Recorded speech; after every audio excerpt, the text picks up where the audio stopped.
What's up, everybody? Welcome back. Today we're going to be talking about every movie I watched in the month of August. It's 22 movies we got on the list today. I am going off of Letterboxd. Just want to point that out. I just keep track of the movies I watched on there. I don't know if that matters to you or not, but yeah, that's just how I'm reading it off. All right, starting with number one, the first movie I watched of the month of August is Hellraiser, the reboot from 2022, directed by David Bruckner.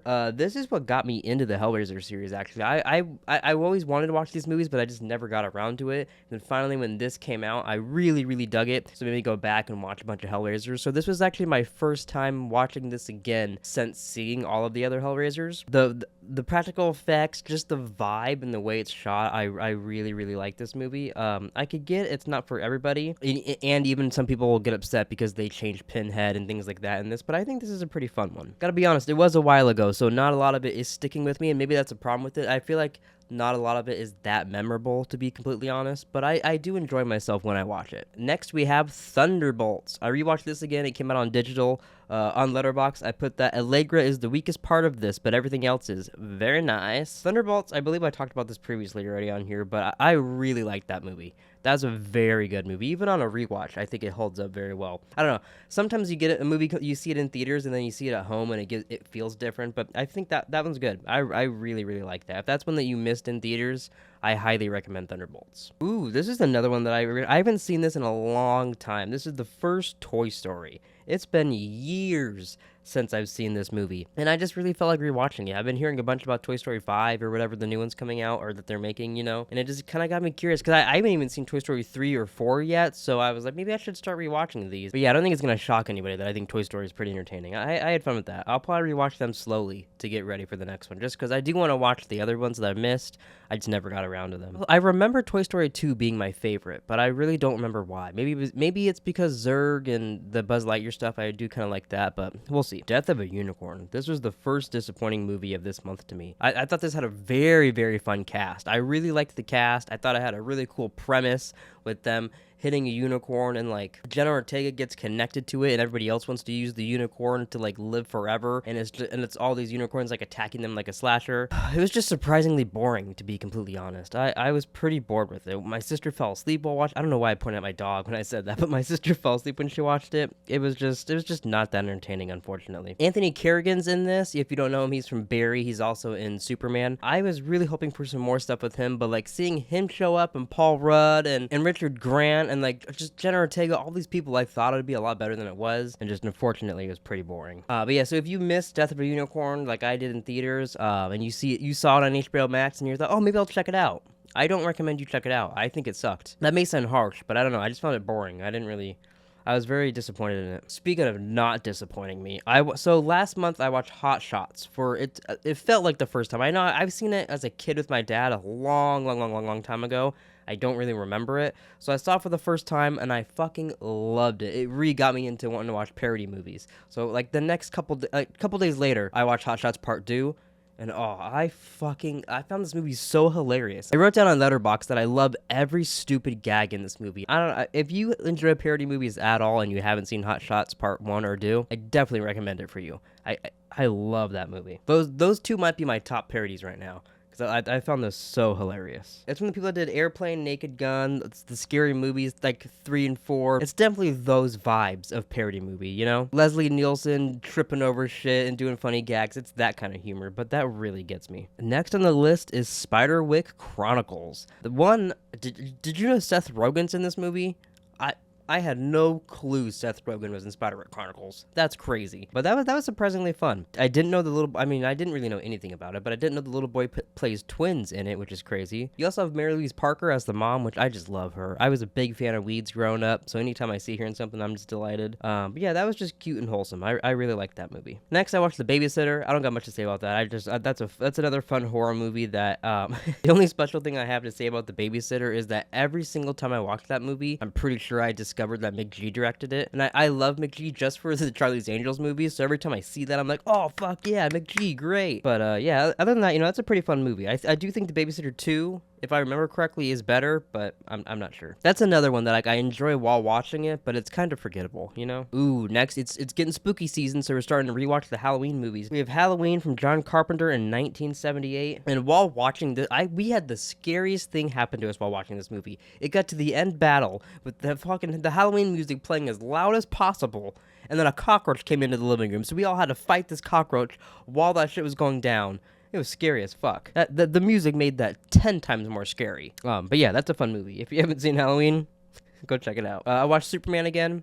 Still love it. Great movie. I watched The Beekeeper with my grandma. Lately, we've been going to her house, making her watch. We had her watch The Meg, and we had her watch now The Beekeeper. I've been watching a lot of Jason Statham movies with my grandma, so you'll be hearing about a lot of that. But yeah, she loved The Beekeeper. So did I. It's a great movie about Jason Statham defending old people, and he's a beekeeper. And does that mean he collects bees? Yes. But it also means that he's a bad motherfucker. Any Jason Statham movie is going to be great. And if he's protecting bees, even better. Now we're on to Weapons. Weapons was great. I love Zach Greger. I was a big fan of Whitest Kids You Know when I was younger. Then I saw Barbarian. Now this. I'm excited for everything this guy does. I really like the score. I like the cinematography. The chapter storytelling. I'm a big fan of chapter storytelling. I just love when you do some fun shit like that in movies. And Alden Ehrenreich and Austin Abrams, I think, were the standouts for me. I liked everybody in this, but those characters, the characters that they played, were my favorites. I just thought they were so fun. Sweet Revenge. I didn't know whether to count this or not. I saw a lot of other people counting this, and they do have it on Letterboxd. But if you don't know what Sweet Revenge is, it's from the Jason Universe people. They finally got the rights back to Jason, and they're, trying to do some branding with it. They got an Angry Orchard ad with this to, put out a short film. And yeah, it was surprisingly pretty decent. I don't know if they're doing anything else. I haven't heard anything.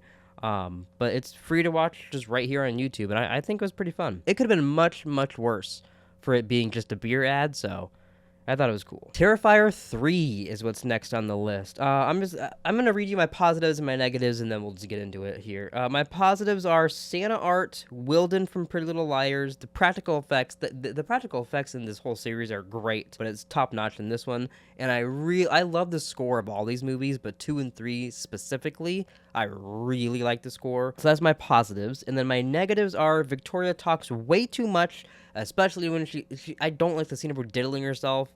I just hate that part. It feels like we're missing scenes in the movie, which is very odd. It just feels like there's a couple parts where you're like, oh, okay, I guess I didn't need to see Sienna get that sword. Don't worry about it. I don't need to see. Oh, her brother's dead. Well, I guess you didn't need to show me that either. Okay. I don't know. We need to see Jonathan die, which it makes fans speculate: is he dead? Is he not dead? What's going on there? Which it's cool, I guess, but I don't know. Sometimes it's weird. As much as I want to love this movie because I'm a big fan of Art the Clown, this one was very disappointing to me. I don't know. I am still excited for Terrifier 4, and it's gonna be the end of the series. It's also gonna reveal the origin of Art, which is really cool. But yeah, unfortunately, Terrifier 3 I thought was very disappointing. Let me know what you guys think of that. Let me know your positives and negatives on Terrifier 3. I'm very curious to know that down below. But me personally, I'm not a big fan of it. I think, honestly, Terrifier 2 is the only great one. Terrifier 1 is fun to watch because it's like a concept of what Art the Clown could be. It feels like a fun short film. 2 feels like the only good movie to me from any of the Art the Clown stuff. Oh, now we're on to Wolf Creek, you cunt. Oh, you bloody cunt, we're on Wolf Creek. Either last month or the month before, I saw Wolf Creek 1 for the first time, so now I saw Wolf Creek 2. I do think 1 was better, but 2 is very fun. I still need to watch the series, and I need to see the third one. I believe they're still making the third one. Either that or it comes out this year. But Wolf Creek, it's an Australian horror movie, basically just like an Australian slasher, but has a lot of driving and stunts in it, too. It's very fun. You're not afraid of a little gore and some guy calling you a bloody cunt. I'd say check it out. But speaking of movies that I don't recommend you check out, I saw Stan Helsing. It's a spoof on Jason, Michael Myers, Chucky, the whole gang. Everybody's getting spoofed. Kenan Thompson's in it. It's not great. Leslie Nielsen is in this. His part is not great. I literally have nothing good to say about this movie, except that there is a parody of Freddy, and anytime those scenes show up, I had a good time. But other than that, I can't believe I had to watch a parody movie with Kenan Thompson. It was horrible. It's not even good bad, unfortunately. It was just bad. I saw Hell House LLC Lineage. I'm a huge Hell House fan. I've been watching this series from the beginning. Every time I knew when it comes out, we're all excited. We watch it. Nothing's ever as great as the first couple, but you still watch them anyways. And the way they end this series, I don't want to spoil it for anybody, just in case you do care about this franchise. But just the way they ended this, I've never been more confused in a theater watching a movie. The entire time, I felt like I missed a movie in between. I just didn't know what was going on. And then the way they end it literally, I was expecting to say to be continued on the screen, and it's the end of a franchise. I don't even know what to say about it. It was, I don't think I liked any part of Hell House LLC lineage. It's no longer found footage. It's just a normal movie. Character from like the second or third one, I don't really remember. I don't know. It was just weird. And the clown stuff was fun, but even the clown, even in this one, it just wasn't that great. We're getting towards the end here. Doctor Who Twice Upon a Time. I did a video on this actually, so I won't go too much into detail, but this is the Regeneration episode / Christmas special for Peter Capaldi. Has Peter Capaldi, David Bradley, and then introducing Jodie Whittaker as the Doctor. That one's very fun. That might be one of my favorite Christmas specials. There's just a lot of fun in there. But if you want to see more thoughts, go check out that video. Airheads. I watched Airheads with my mom. I don't think she's ever seen this, so I think I'm making her watch it for the first time, but Airheads is a comedy starring Steve Buscemi, Brendan Fraser, and Adam Sandler, and they're in a band and they hold up a radio station. It's fucking weird, but I really like this movie. Chris Farley is also in it. He plays a police officer who has to track down Brendan Fraser's girlfriend to bring a specific tape back so they could play it to the radio station. Yeah, it's just a very, very fun, it's kind of Die Hard parody in a way. I really like it. That one's a lot of fun. Oh, next, I kind of forgot I watched this. Next, you have Pet Sematary 2.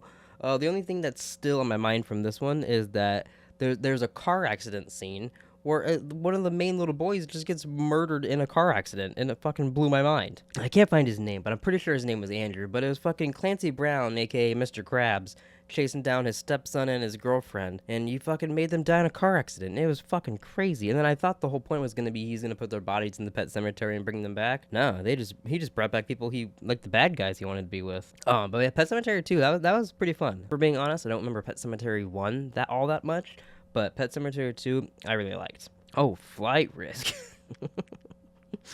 Y'all need a pilot? I saw Flight Risk for the first time, directed by Mel Gibson, for fuck's sake. I don't even know what to say about Flight Risk. It's Mark Wahlberg hijacking a plane, people trying to fight him in the plane. It's fucking weird, but that's a very enjoyable movie to watch. Story-wise, very simple and whatever, but I thought it was pretty enjoyable. I rewatched Iron Man. I mean, who doesn't love Iron Man? I just wanted to rewatch Iron Man. I actually made my mom watch that. I don't even have anything to say about Iron Man. It's enjoyable. I feel like I've talked about Iron Man 800 times on this channel. I really like that. But lastly, we have on here is A Working Man. This is the last Jason Statham movie I watched of the month, directed by David Ayer. It's basically the same crew that did The Beekeeper, but now he's a working man. He's not a beekeeper. Even though they are making Beekeeper 2, so don't get that twisted.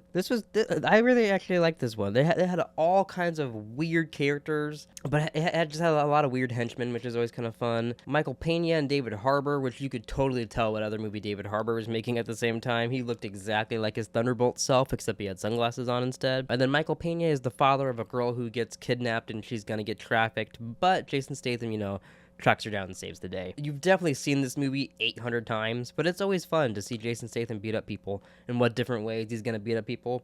I thought this was a fun one. It was very weird watching that after Beekeeper. It felt like you're in the same universe, but you're not. Honestly, anything Jason Statham, I'll just watch. I love Jason Statham. And then I have 2 other movies on here that I have seen, but I can't talk about them until next month, but I'll just give you a little teaser. The Toxic Avenger and Cursed coming next month. But yeah, that's all 22 of my movies. Sorry if I didn't go into too much detail with some of these, because I was trying to talk and then I was having a coughing attack and I couldn't breathe, so sorry if this one's a little shorter than normal. I'm trying not to die over here. But thanks for watching. Please like and subscribe. Comment down below any thoughts on whatever movie I talked about on here, and we'll see you guys next time.